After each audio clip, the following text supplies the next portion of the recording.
آپ صلی اللہ علیہ وسلم کو اپنے صحابہ کی حالت کا اندازہ تھا کہ وہ کس طرح فاقہ کشیاں کرتے ہیں. غربت کا زمانہ تھا اور سب سے زیادہ جو اس دور سے گزرتے تھے وہ آپ صلی اللہ علیہ وسلم خود تھے.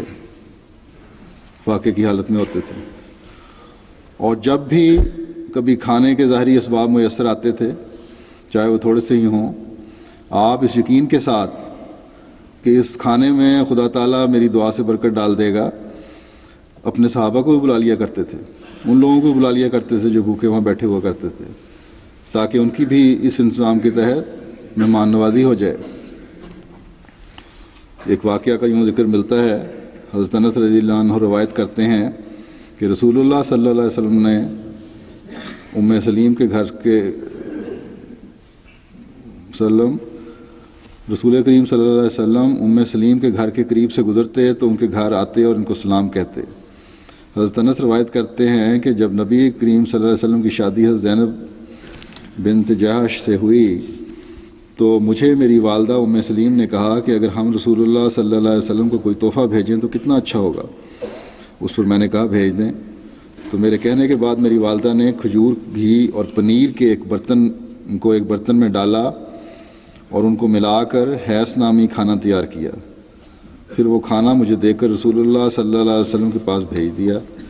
جب میں رسول اللہ صلی اللہ علیہ وسلم کے پاس پہنچا تو آپ نے مجھے ارشاد فرمایا کہ اس برتن کو رکھو. پھر کچھ آدمیوں کا نام لے کر فرمایا کہ ان کو بلا لاؤ اور ہر وہ شخص جو تمہیں ملے اسے کہنا کہ میں بلا رہا ہوں.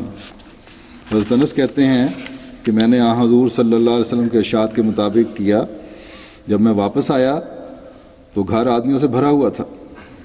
پھر میں نے نبی کریم صلی اللہ علیہ وسلم کو دیکھا کہ آپ نے اپنا دست مبارک اس کھانے پر رکھا اور اس کو برکت دینے کے لیے کچھ دیر دعا کرتے رہے.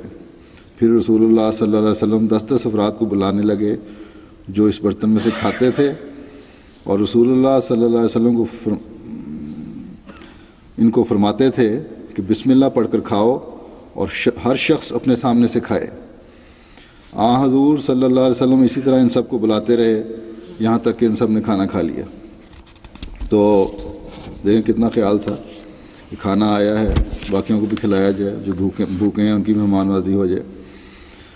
تو یہ تھے آپ کے مہمان نوازی کے طریقے کہ بھوکوں، ضرورت مندوں کو بلا کر اللہ تعالیٰ کے حکم کے مطابق کھانا کھلاتے اور مہمان نوازی فرمایا کرتے تھے.